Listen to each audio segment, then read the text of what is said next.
कहते हैं। सुबह हर काम से पहले बिस्मिल्लाह कहते हैं। बनाई है जिसने दुनिया उसे अल्लाह कहते हैं। दया का भाव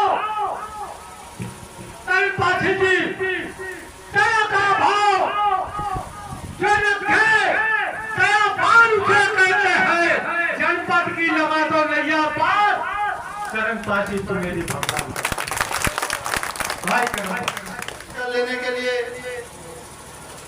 और अपने बाबा साहब के संघर्षों को भूल गए। अपने दलित शोषित वंचित समाज में जो जन्मे महापुरुषों को संघर्षों को भूल गए,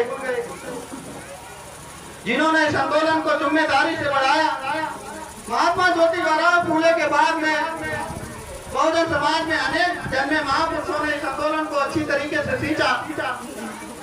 बाबा साहब भीमराव अम्बेडकर, छत्रपति साहू जी महाराज, लड़ाई सिंह यादव, संत गाडगे महाराज जी ने समाज को जागरूक किया। शिक्षा को के लिए उन्होंने सभी को प्रेरित किया कि शिक्षा बहुत जरूरी है।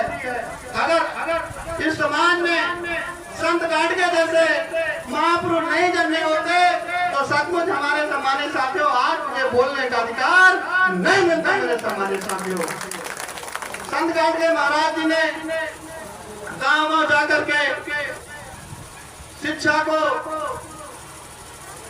सभी को प्रेरित किया कि स्कूल जाओ, स्कूल भेजो और सभी शिक्षित रहो, संगठित रहो। उसके बाद में आंदोलन डॉक्टर B.R. अम्बेडकर साहब ने अपने समाज में बहुत ही अच्छी तरीके से चलाया। मेरे सम्मानित साथियों, बाबा साहब भीमराव अम्बेडकर ने अपनी 4-5 औलादें कुर्बान कर दी इस आंदोलन के लिए, आपके लिए, अपने दलित शोषित वंचित समाज के लिए। मेरे सम्मानित साथियों, बाबा साहब के घर में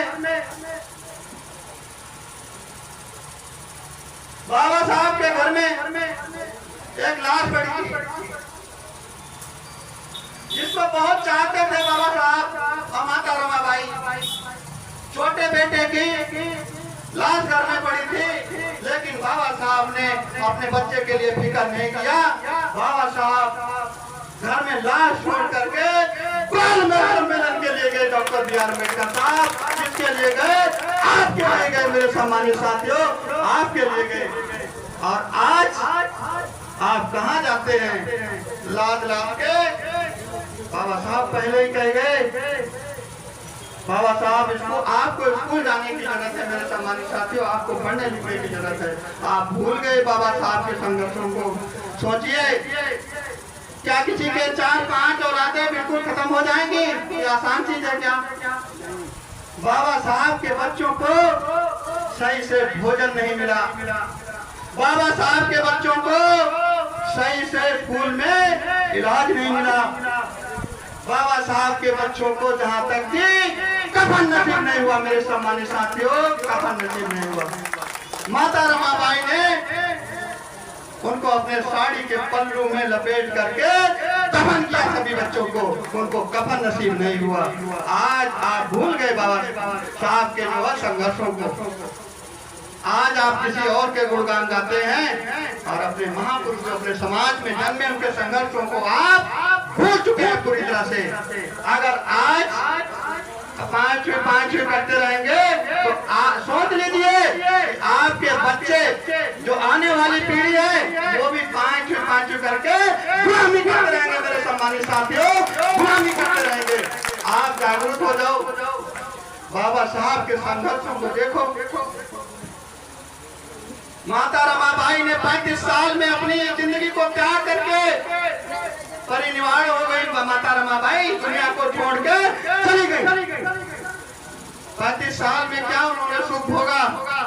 आप देखिए, आप माता रमाबाई जैसी बन सकती है, आप माता झलकारी बाई जैसी बन सकती है, आप सावित्री बाई जैसी बन सकती हैं और समय आने पे आप फूलन देवी भी बन सकती हैं। क्या आपके अंदर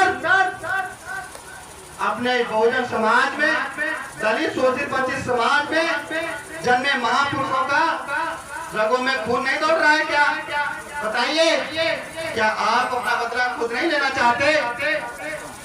डॉक्टर B.R. अम्बेडकर साहब ने जो संविधान बनाया उसी के तहत आज न्याय होता है। जो कहते हैं हम को लाएंगे, उनको कहां से न्याय मिला? उनको डॉक्टर बी.आर. अम्बेडकर साहब के बनाए हुए संविधान से मिला। मेरे सम्मानित साथियों, संविधान से मिला। आप भूल गए बाबा साहब के संघर्षों को? सोचिए,